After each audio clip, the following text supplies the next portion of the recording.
morning, it's October the 22nd. I'm supposed to be doing some sandblasting and painting on my friend Jim the snowplow.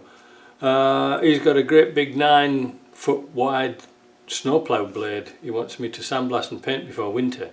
Should have really brought it down when it was sunny a few months ago. But it's pouring down outside, it's been pouring down all week, and sandblasting and painting in the rain is not advisable. So I thought to myself, I'll get my bench cleaned up and we'll have a little look at some differentials. That'd make a change, wouldn't it? I've got some differentials here that when it's a quiet moment I'll spend some time on them and clean them and strip them and make sure that they're okay, bag them up and put them on the shelf so they're ready to go. But there are one or two things you need to know. When you strip a differential down, you will observe on the side there's some markings. You must put the two together. Don't put that one with that one. Do you understand? They must go together. Where are the markings on that one? They're really sort of faint. There they are. There, look. I don't know if you can see them there. So that one goes with that one. So what do you have to do to shim them up?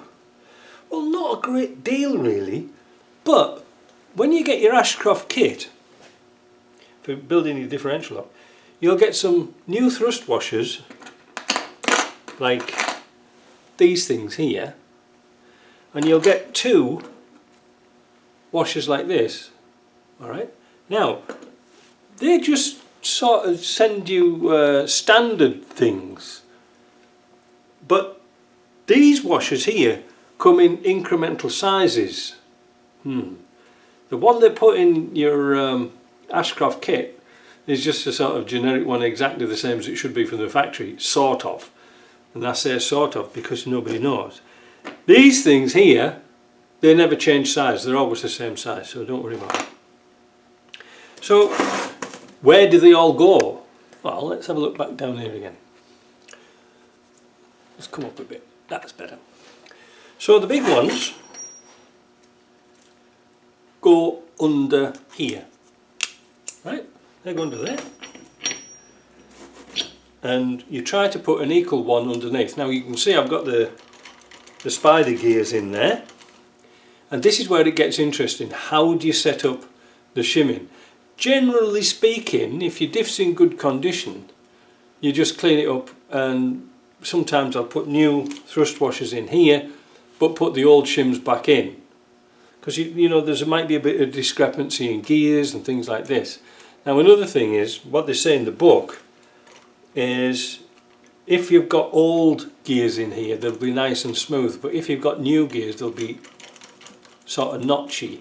So that makes it very difficult to calculate what the spacing should be for the shim. So how do you do the shim? Right, so I've scrubbed this section out and I'm going to do it again. And I'm going to show you clearly how we set up the differential.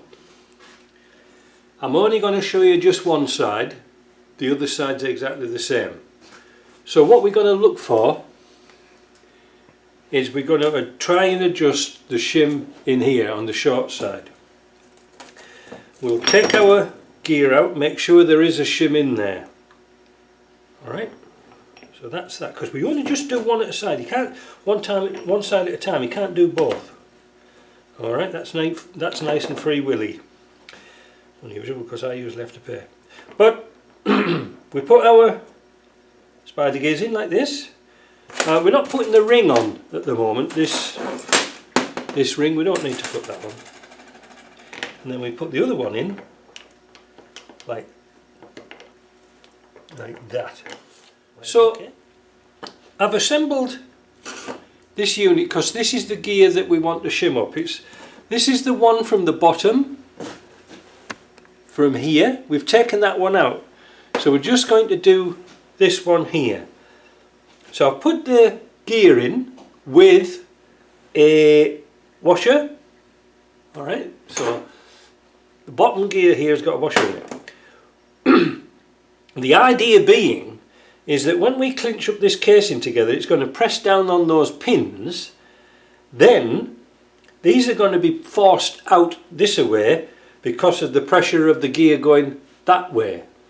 So that gear is pushing up against the shim, pushing these out this way, and everything should be pretty tight.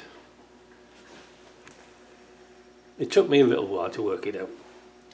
We're going to align up our marks here. There we go. So we're going to put them in. There's no need to put the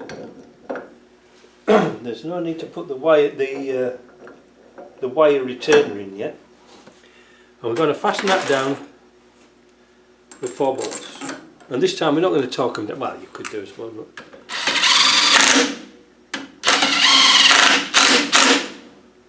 I just pick bolts up at random.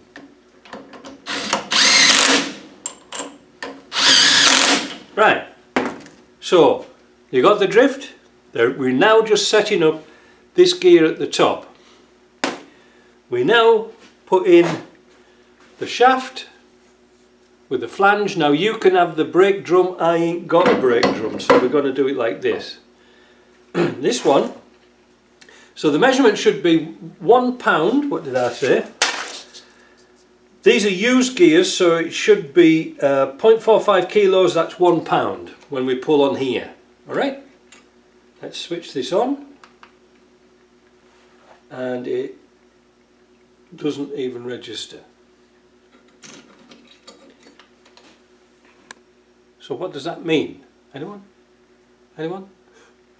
The shim is too thin. Alright.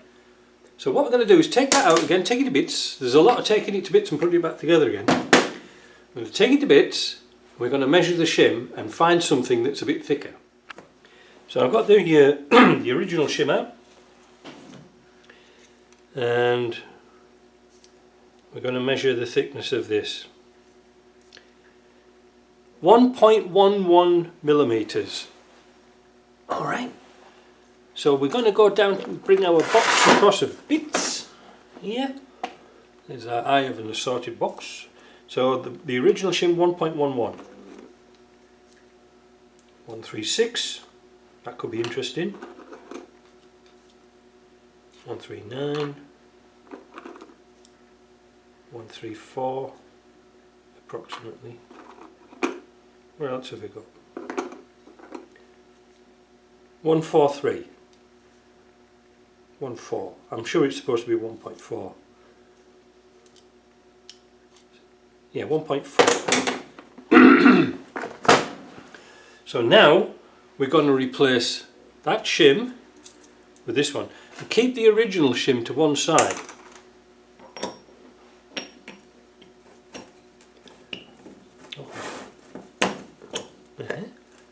And now we put the gears back in.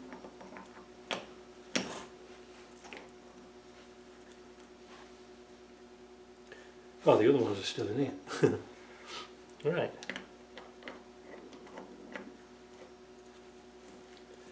Again, now we go across to our vise, find our mark. There it is. There it is. There.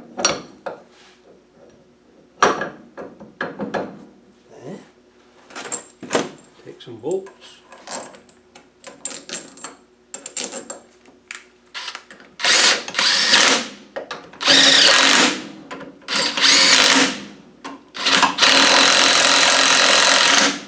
Got Loctite with it.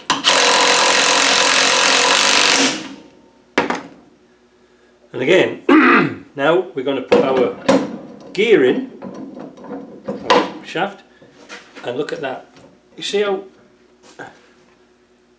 how rigid that is?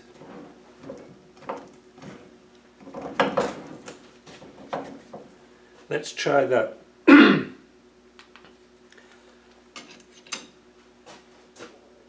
Ready? Just let's set that to 0.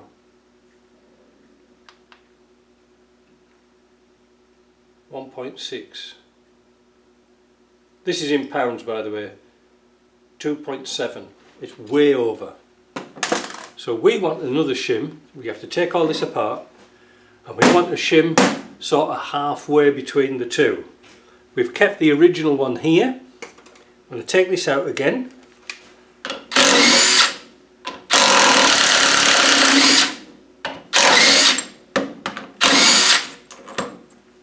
Don't think this is a 5-minute job, because it isn't. It'll take quite a while to do.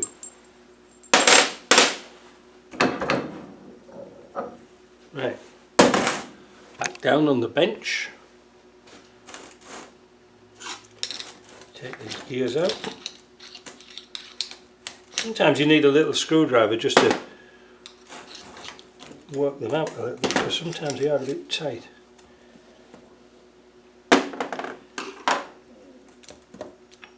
So, that was our shim. 1.37 now, let's call it 1.39, and the original one was 1.12, 1.10. I wonder if we can find something 1.2. Right, back again. So I found a shim here that is 127, and this one here is 1.17. Now let's try this 1.27. So we don't want that one, that was far too thick. Let's try this one. There is no hard and fast way of doing this, it's all sort of trial and error, I'm afraid. Until you sort of get the setting right. You know, you can't take a setting and say this is going to be the one. I'll try these bolts.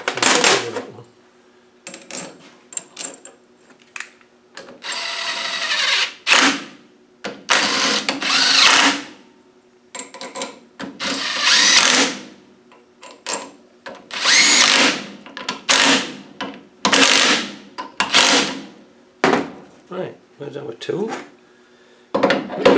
Remember last time it was hard to tell. Oh, look at this! What a difference! Look at this! What a difference! One off.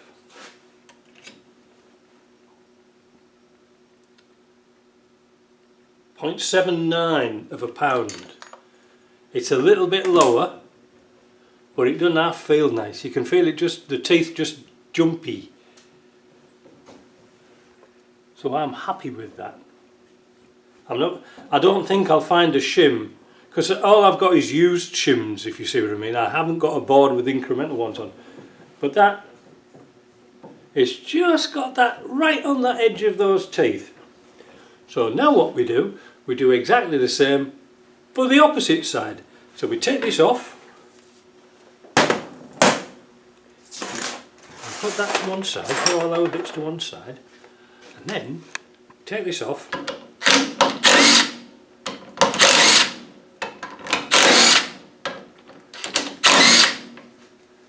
and take these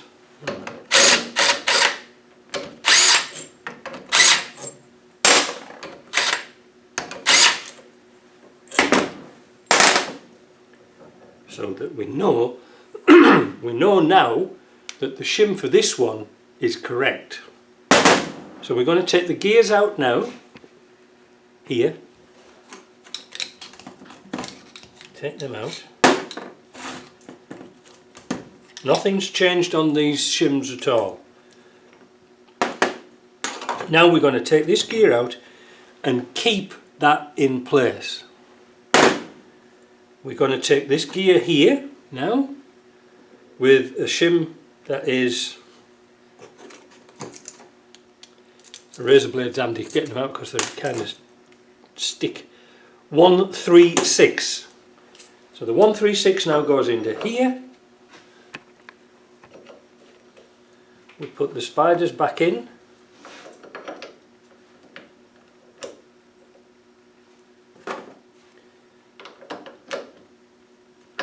Like that. We'll just give that a little tap down because it's kicked around a little bit.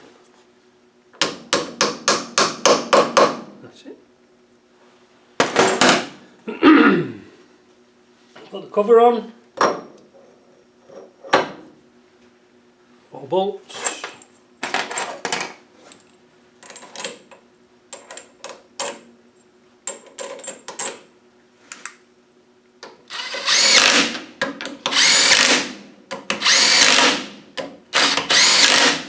And now we're going to turn this upside down, but also we're going to take this assembly to bits and put it onto a longer shaft. Back in a minute. Right, so now I've got this longer shaft in, and this bit goes towards the back, and you can see just by turning it there, there's almost zero and it's not even worth measuring, so it wants a thicker shim in this piece here. So now, unfortunately, the bolts are from the bottom, so we're going to take this all out of the vise, take it to bits and find a thicker shim for it. Right, so that shim is just 1mm.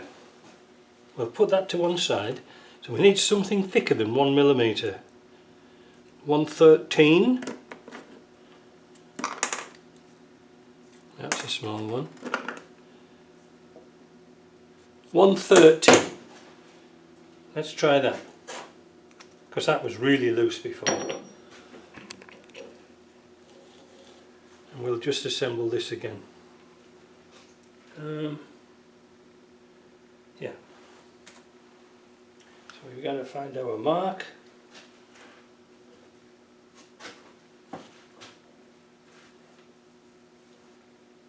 Oh, there it is. Almost impossible to see. There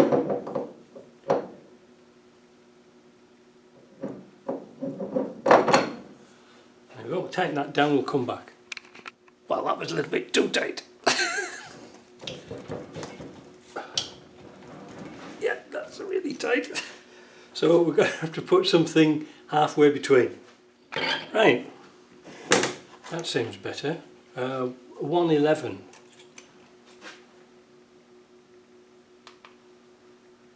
It's got that notchy feeling to it.